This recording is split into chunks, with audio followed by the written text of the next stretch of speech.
harusnya 100% Indonesia, 100% saya juga gitu, ya kan? Halo, welcome back to our channel Candi Indonesia dengan program Wikarna. Orang yang harusnya ngelindungin pemerintah kita tidak di pihak kita nih. Gimana dong? Kalau saya sih berpikir begini, kan banyak orang berpikir mayoritasnya sih tidak sepakat dengan perkataan tersebut. Nah, kembali bersama dengan Clara yang tidak sendirian karena lagi-lagi Clara akan selalu ditemani dengan one and only Ade Ayu Stefanov. Ayu. Hai, I'm here. Seperti biasa ya Kak, kita akan selalu hadir di setiap Sabtu malam mingguan kalian. Nah, kali ini kita mau bahas apa sih Kak? Aku penasaran, I'm so excited. Oke, daripada kita galau-galau mulu nih yang jomblo di rumah nggak tahu mau ngapain, mendingan Kak, menyambut 17 Agustus kita nanti, ya, dengan tema tahun ini ya, tema kemerdekaan Indonesia adalah Indonesia Maju. Nah, aku percaya nih Kak, Indonesia nggak akan maju tanpa peran pemuda-pemudinya yang juga ingin menggerakkan Indonesia untuk semakin maju ke depan. Karena udah banyak banget nih tahun 2020 ya Kak Ayu ya, banyak banget tantangan yang kita alami. Mulai dari pandemi, mulai dari terancam krisis kita ya. Dengar-dengar kita keuangan udah minus 5%. Jadi kita mau ngomongin nih, gimana sih kontribusi anak muda zaman sekarang yang katanya milenial ya, yang kita undang ini masih yang milenial, belum Gen Z. Jadi kita mau dengerin gimana para milenial ini berkontribusi untuk memajukan Indonesia di umurnya yang ke-75 tahun, betul? Betul. Nah ya Kak, aku dengar kamu udah undang 2 orang yang luar biasa nih Kak, boleh dikenalin ya? Boleh, aku manggil yang pertama itu mahasiswa, dia juga aktif di organisasi pemuda. Nah, kita panggilkan itu ada Ben. Ben, hai. Halo. Oke. Ya, saya perkenalkan diri lah ya, nama Ya, boleh. saya Benoni Benyamin Kloke, panggilannya Ben Kloke lah. Halo, terima kasih juga untuk Kak Clara dan Kak Ayu, mengundang saya di acara ini. Oke. Boleh jelasin nggak dari organisasi apa, terus ngapain aja di situ? Singkat aja. Pernah punya pengalaman berapa organisasi. Kalau di kampus, pernah terlibat di organisasi BEM, itu Badan Eksekutif Mahasiswa, di salah satu divisi publikasi, humas, dan dokumentasi. Terus pernah jadi koordinator beberapa organisasi di kampus juga, internal kampus. Dan coba ikut di luar organisasi, di organisasi GAMKI, Gerakan Angkatan Muda Kristen Indonesia. Baru ikut, ya, dan diminta bantu juga sama teman-teman di sana. Wow, sibuk juga ya anak muda zaman sekarang ya Kayu ya? Banyak ikut aktif organisasi. Kayaknya kalau aku waktu itu, aku tahu kamu kuliah pulang doang kan? Iya, aku anaknya ansos.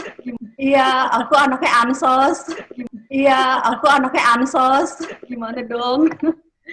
Oke, aku punya tamu yang kedua nih Kak. Ya, silakan Kak, dikenalin Kak. Ya, jadi tamu yang kedua ini teman-teman, ini tuh luar biasa sih prestasinya ya sebagai anak muda gitu ya. Kita panggilkan, ada namanya Bang Raja. Halo Raja. Ya, terima kasih sebesar-besarnya kepada Clara dan Ayu yang sudah mengundang saya saya pikir diskusi ya. Diskusi untuk mengedukasi mengenai tentang untuk menyambut Hari Kemerdekaan yang akan kita laksanakan atau kita jalani di tanggal 17 nanti.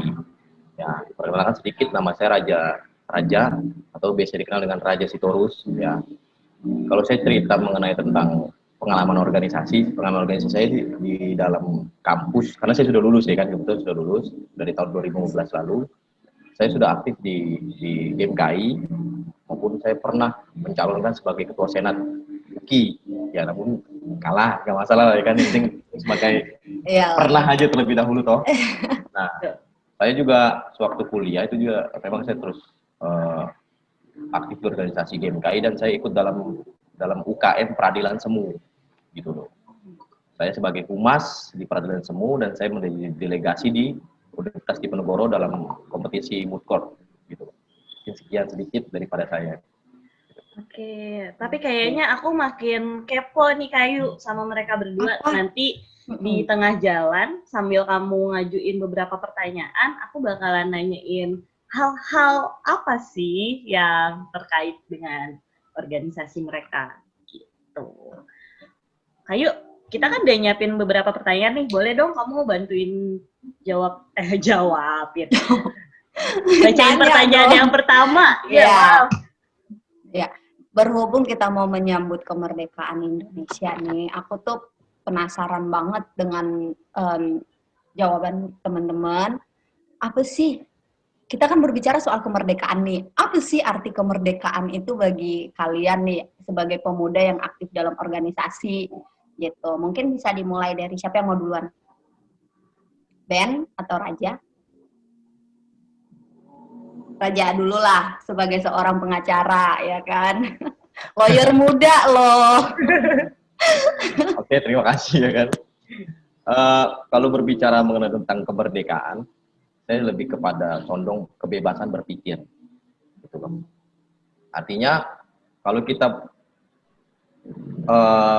flashback kembali waktu dalam masa penjajahan, saya kira bahasanya masa transisi kemerdekaan gitu kan, dari tiba waktu penjajahan,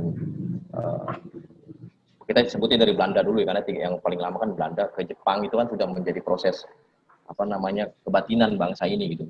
Hingga akhirnya kebebasan untuk masyarakat Indonesia pada waktu itu untuk berpikir, bertindak itu selalu dibatasi, dirampas oleh para penjajah gitu loh. Hingga akhirnya singkat cerita masuklah kita ke dalam sistem demokrasi tersebut dan kita menerima kemerdekaan itu, hingga akhirnya kita juga memiliki kebebasan berpikir. Namun yang menjadi catatan, kebebasan berpikir yang kita anut ini ataupun kebebasan bertindak, menyuarakan pendapat ataupun hak untuk hidup dan lain sebagainya seperti diamanatkan dalam 9 hak asasi manusia yang ada di undang-undang, itu semua dibatasi oleh namanya hukum. Gitu. Karena demokrasi yang kita anut hari ini bukan demokrasi liberal yang kita kenal di dunia-dunia liberal sana gitu loh. Kita selalu tetap harus dibatasi karena tujuan daripada hukum itu adalah untuk menciptakan suatu kedamaian. Oleh karena itu saya lebih tepat kepada berpikir gitu. Berpikir namun tetap ada ruang-ruang yang dimana pembatasan gitu, bukannya dengan misalkan apa namanya berarti harus ada pembatasan lagi, tidak gitu loh. Para founding father negara kita waktu itu sudah sepakat gitu, sudah sepakat bahwasanya Indonesia ini menganut demokrasi Pancasila yang segala sesuatu itu berdasarkan hukum. Itu juga diamanatkan oleh Undang-Undang Dasar toh, turunannya sampai ke undang-undang sampai ke peraturan-peraturan daerah. Mungkin lebih tepatnya seperti itu. Sebenarnya aku pengen menanggapi beberapa hal nih dari apa yang dijelasin sama Raja. Cuman boleh dong dengerin dari Ben dulu. Buat dari Ben gimana? Kalau dari aku, itu kemerdekaan itu apa? Kebebasan meraih hak sepenuhnya. Arti kalau misalnya dalam bangsa, kita meraih sepenuhnya wilayah dan secara otonomi semuanya. Tapi di dalam diri pribadi kita meraih hak kendali penuh atas kebebasan berpikir kita yang tidak dibatasi oleh sisi-sisi manapun itu. Itu sih dari aku pribadi. Kalau ini kan dari mereka berdua, Kayu. Kalau dari Kayu gimana nih, Kak? Bertanya karena aku sendiri bingung, Kak, apa itu kemerdekaan. Ya kan? Karena aku pikir ya, kalau zaman dulu tuh kemerdekaan itu orang-orang kan lepas dari penjajahan nih. Nah, sekarang kan kita udah lepas nih dari penjajahan nih. Tapi apakah ketika kita sudah lepas dari penjajahan, itu berarti kita bisa merdeka dengan sepenuhnya? Karena yang aku lihat nih kayak ada kasus tuh tentang lambang kemerdekaan yang katanya tuh jadi fenomena kan, jadi bentuk lambang salib gitu-gitu. Nah, padahal kalau aku ingat waktu itu kata Soeharto bahwa yang terberat dalam dalam penjajahan itu kemerdekaan itu adalah ketika bangsa melawan bangsanya sendiri. Bener gak sih? Atau aku yang salah nih? Bener gak sih itu? Nah, aku mau bertanya, kita sudah terbebas gitu dari bangsa lain gitu. Tapi apakah kita sudah merasakan kemerdekaan di bangsa kita sendiri? Karena aku pikir kebebasan berpendapat, kebebasan untuk memeluk agama, kebebasan untuk hal-hal yang lain juga masih sulit. Gimana menurut teman-teman? Ya, nice. Aku boleh iniin sedikit ya, aku boleh nanggepin dikit ya. Karena dari tadi kan, dari Raja, dari Ben, dari Ayu, semua ngomongin soal kebebasan berpikir, kebebasan berpendapat ya. Dan tadi Ayu juga menyinggung sedikit tentang yang terjadi sekarang, di mana lambang dari kemerdekaan tahun ini aja lagi dipermasalahin nih. Itu sebenarnya yang aku rasain nih rekan-rekan. Jadi, ini kita rekam sekarang adalah program kita untuk yang ketiga dan yang keempat. Tapi saat aku ngedit program kita yang pertama dan yang kedua, itu banyak sekali bagian yang aku potong, karena aku tahu itu sebenarnya tidak melanggar hukum. Walaupun saya bukan orang hukum ya, Bang Raja ya. Cuman aku tahu itu nggak melanggar hukum, karena itu pendapatnya dia dan tidak menjelekkan salah satu pihak. Tapi karena tahu, wah kayaknya ini potensinya bakalan ribut nih, bakalan ricuh. Karena banyak yang udah-udah kita lihat berita orang ngomong tuh bisa dipelintirin. Jadi akhirnya aku memutuskan untuk memotong banyak bagian dari hasil diskusi We Corner episode pertama sama episode kedua. Jadi kalau menurutku sendiri, yes kita merdeka, tetapi apakah aku benar-benar merasa merdeka? Tidak juga. Kalau untuk yang biasa bersinggungan sama hukum nih, gimana? Ja, gimana? Kita tuh kalau udah merdeka belum sih? ya artinya begini, kalau kita berbicara kemerdekaan, kita juga berbicara mengenai tentang hak asasi ya, itu lebih tepatnya kepada hak asasi. Indonesia pada waktu itu ikut dalam perjanjian ini, saya ceritakan dulu sejarah. Ya, sejarah singkat lah, saya juga masih lupa-lupa ya, mungkin bisa dicek lagi. Indonesia masuk ke dalam, ikut dalam perundingan ya untuk meratifikasi Undang-Undang HAM, gitu loh. Dari semuanya itu ada beberapa poin yang dimana diadopsi oleh Indonesia. Apa aja sih poin itu ya? Salah satunya ya hak untuk hidup, hak untuk memeluk agamanya, salah satunya memeluk agama, hak untuk berketurunan, kalau tidak salah, dan lain sebagainya gitu. Kalau nggak salah ada 9 atau 8 gitu, saya kurang paham, saya kurang detail lagi melihatnya. Dan itu semua harus diberikan oleh negara. Gitu. Jadi kita harus tahu porsinya tuh. Apakah negara hari ini menyediakan atau tidak? Itu pertanyaan yang paling penting harus kita jawab. Gitu.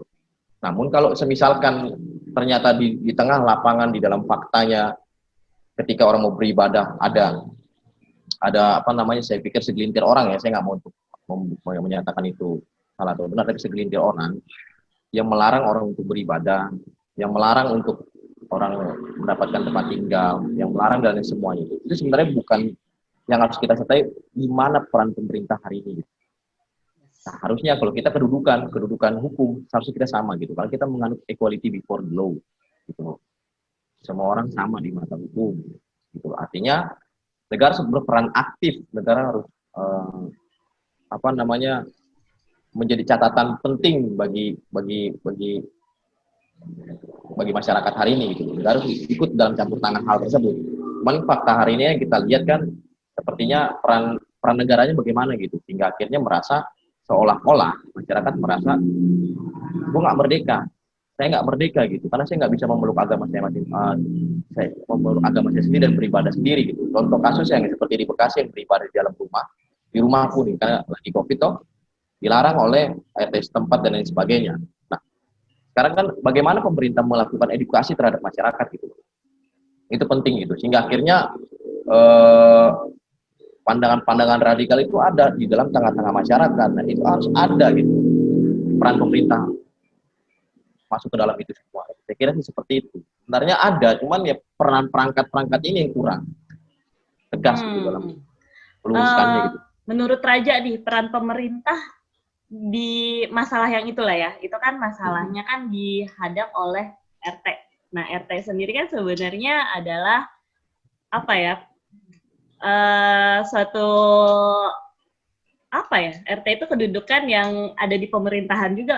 Tapi kalau kita lihat di situ di masalah yang tadi Raja kasih tahu nih, RT aja orang yang harusnya ngelindungin, pemerintah kita tidak di pihak kita nih. Gimana dong? Kalau saya sih berpikir begini, kan banyak orang berpikir mayoritas minoritas. Saya sih tidak sepakat dengan perkataan tersebut gitu loh. Karena banyak juga rekan-rekan saya yang non Kristiani maupun yang Muslim ataupun agama lainnya tidak sepakat dengan hal tersebut gitu loh. Itu kan saya bilang oknum atau segelintir orang. Yes. Nah, kenapa itu timbul? Karena Pancasila yang ada di Undang-Undang Dasar, di pembukaan Undang Dasar itu semuanya butir-butirnya itu tidak secara gamblang diajarkan kepada masyarakatnya. Dia cuma sebagai contoh upacara lah kita waktu sekolah kan, Pancasila itu tidak diamalkan gitu. Jadi tidak ada ketegasan bagi pemerintah itu diamalkan. Padahal penting poin-poin yang ada di situ untuk kerukunan gitu. Sebenarnya ujung-ujungnya sebenarnya kita harus mengadopsi Pancasila secara harus secara tegas gitu loh. Seharusnya dari awal permulaan seorang misalkan dari SD, SMP, SMA itu harus selalu ditekankan mengenai tentang Pancasila. Jadi negara Korea Utara kan, Korea Utara itu memang dia menganut sistem komunis ya. Yes. Amerika Serikat ataupun ada kalau nggak salah di Israel ya, kalau nggak salah ini ya. Jadi kalau misalkan ada hari apa gitu, mereka tuh harus berhenti sejenak, tidak melakukan aktivitas. Nah, tadi kalau tidak salah, Raja itu menyinggung tentang Korea Utara yang bagaimana pemerintahnya itu tuh membuat masyarakatnya, berarti kan dari kecil tuh, dari sekolah tuh, dididik untuk mencintai negaranya. Berarti ada rasa nasionalisme kan yang dipupuk di situ. Nah, aku mau tanya sama Ben nih, Ben sendiri nih. Untuk Ben, apakah kamu sendiri berjiwa nasionalis kuat nih sebelum kita ngomongin bagaimana pemuda? Ben berjiwa nasionalis yang kuat nggak? Harusnya 100% Indonesia, 100% saya juga gitu, ya kan? Karena kalau pandangan sejujurnya, kalau aku mendapat pengalaman yang dari kecil sampai besar sekolah, mungkin kewarganegaraannya masih bagus ya pendidikannya. Kurikulum basisnya masih bagus. Karena ketika bertukar pikiran dengan teman-teman pengajar guru sekarang yang bidang katanya kurikulum yang tentang kewarganegaraan ini agak terkikis bobotnya. Jadi tentang mendalami budi pekerti pun di zaman sekarang ini kayaknya agak menurun. Sulit gitu ditanamkan. Padahal cuma disuruh hafalnya Pancasila. Mungkin itu saja secara garis besar. Dihafalinnya Pancasila, formalitas saja, hanya untuk diomong saja.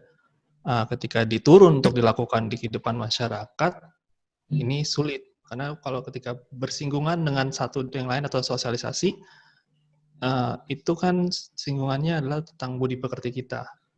Gimana ke yang lain. Menjabarkan Pancasila ini sebenarnya sulit. Secara 5 Pancasila ini tertulis tuh mudah banget kita hafal, tapi menjabarkannya di dalam sosial hidup kita ini sulit.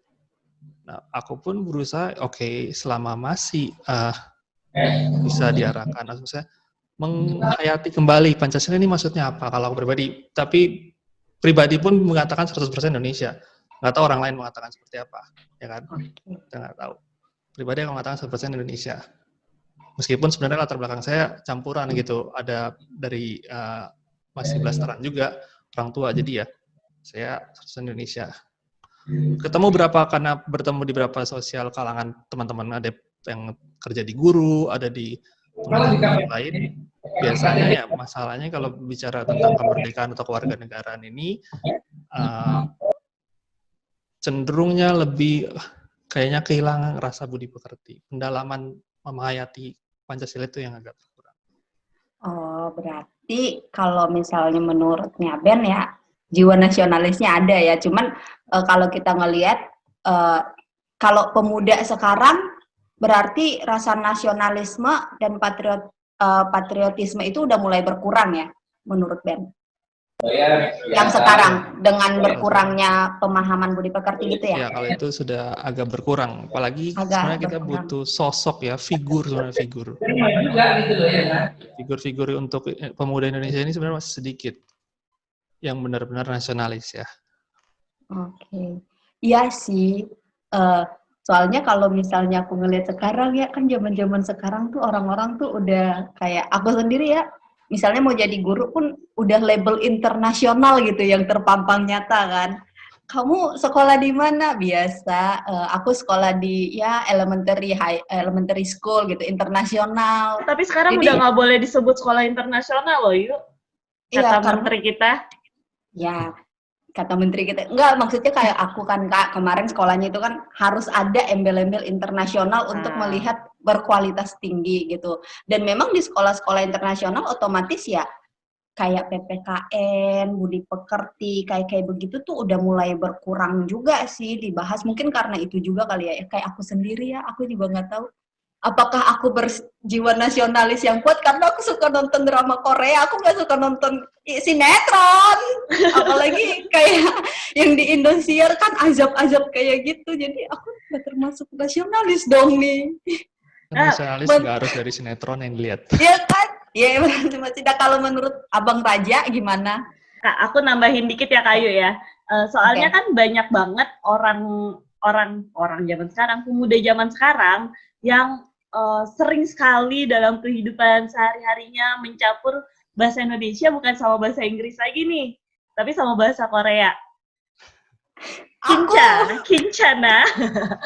Nah, menurut kalian gimana sama mereka yang bukan hanya mencampur dengan bahasa Korea atau kebudayaan Korea, tetapi aku juga sering nih ngedengar orang-orang jadi membanding-bandingkan. Wah, kalau di Korea tuh, atau enggak di negara lain ya, jemputlah, Jepang lah mungkin. Kalau di Jepang tuh seperti ini, kalau di Korea tuh seperti ini. Kalau di Indonesia kok gini sih, gitu. Menurut kalian gimana sih sama orang-orang yang seperti itu? Nggak usah nonton film Koreanya dulu deh, karena nonton Korea banyak sekarang. Emak-emak juga suka ya nonton Korea. Tapi gimana sama orang yang seakan jadi sangat membandingkan, tapi membandingkannya itu bukan cuma melihat sisi positif negatif, tetapi saat dia ceritakan ke orang, dia seolah-olah menjatuhkan Indonesia, negaranya sendiri. Menurut kalian gimana? Aku tidak bisa jawab, Kak, karena aku termasuk yang situ. Aku tuh cita-citaku tuh mau nikah sama orang Korea. Ya udah, kita tanya ke cowok-cowok ini dulu ya. Soalnya kan cewek-cewek Korea juga cakep-cakep tuh. Kita tanya ke Raja, gimana Raja? Berbicara membanding-bandingkan kan berarti kan berbicara apa sih yang bagus. Seperti kayak baju aja kan. Saya pakai baju warna biru, orang lain pakai baju warna biru juga. Tapi kita membandingkan baju gue lebih bagus karena gue belinya di Plaza Semanggi atau di mana itu. Ada kekhususan sendiri gitu kan. Bagi saya berbicara nasionalisme terbatas dalam hal baju aja gitu. Kita pembatasnya hanya baju, tidak gitu. Tapi berbicara nasionalisme, ya kan? Bagaimana kita harus merenungkan ketika founding father kita ataupun para pejuang kita itu dalam membantu negara ini untuk mencapai kemerdekaannya. Bentar, telepon mau masuk ya. Oke. Sorry, telepon terus masuk. Nah, lebih tepatnya kalau kita membanding-bandingkan hanya sekedar budaya, misalkan ya saya paham lah dengan budaya K-pop, budaya apa namanya, lagu-lagu kebarat-baratan dengan bahasa gitu loh. Itu saya pikir sih karena kemajuan teknologi gitu loh, karena teknologi itu semua dari yang kecil, yang muda maupun yang tua itu bisa mengakses semua. Saya pikir nggak cuma yang muda-muda doang, tapi yang tua itu juga bisa pernah seperti itu juga, maupun dalam kapasitasnya tidak terbanyak seperti yang muda itu. Gitu. Ya, kira-kira seperti itu kalau.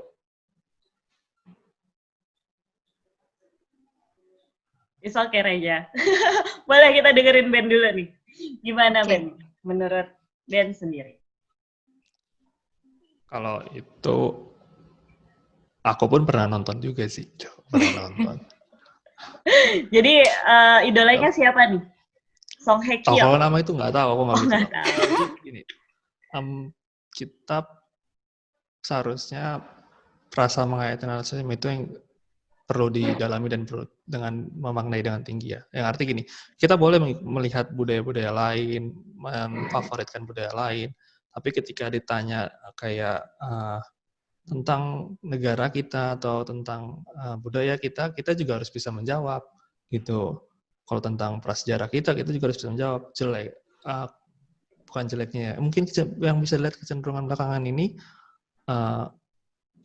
kita tuh kurang bisa menjelaskan tentang sejarah atau prasejarah atau tentang Pancasila, tentang budaya kita sendiri. Apalagi teknologi berkembang cepat, yang budaya sana dihafal mati, budaya kita ditinggal mati.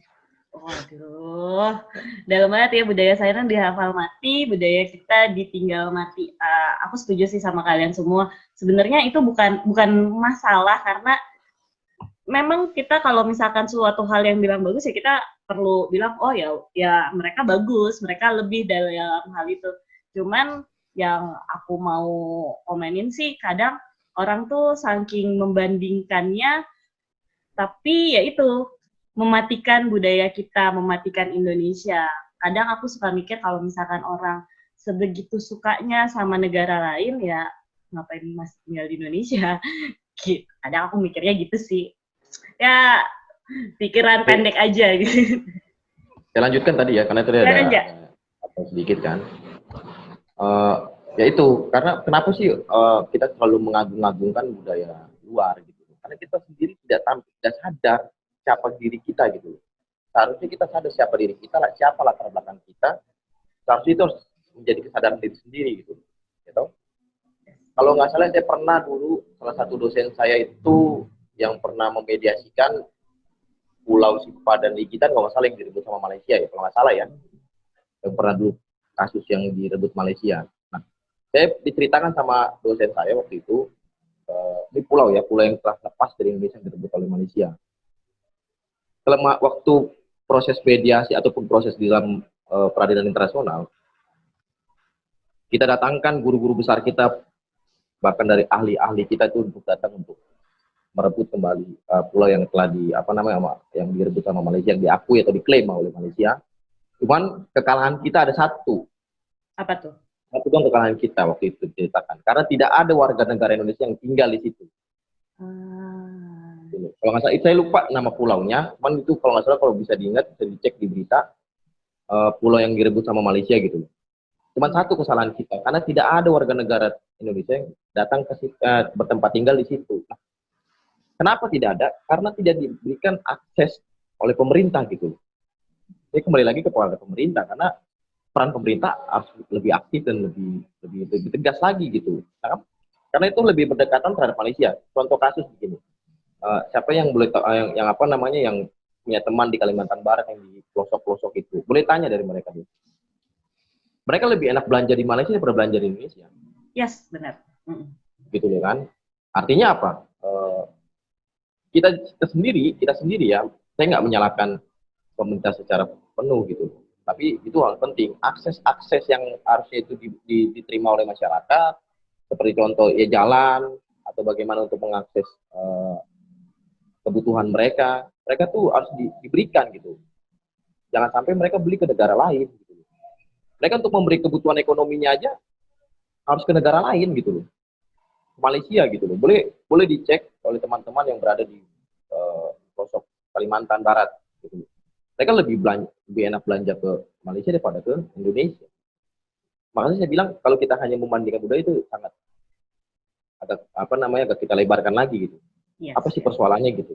Rekan-rekan, jangan lupa buat ikutan giveaway-nya WeCorner. Kalau misalkan belum tahu hadiahnya apa, bisa lihat di video selanjutnya WeCorner episode 2. Nah, untuk ikutan gampang banget. Kalian tinggal klik like, subscribe, dan komen di bawah topik apa sih yang layak untuk kami angkat, topik apa sih yang sekarang lagi jadi kegelisahan kalian, supaya nanti bisa sama-sama kita bahas. Kita adalah karena dijajah Belanda, mentalitas yang tinggal sebenarnya ini kalau dia mati jadi bayang-bayang secara tidak langsung buat orang-orang Indonesia mentalitas penjilat yang sebenarnya jadi besar di Indonesia. Kenapa sih bilang narkotik? Karena narkotik itu salah satu yang merusak literasi. Kita akan ada kuis. Oh iya, ada kuis ya? Iya, makanya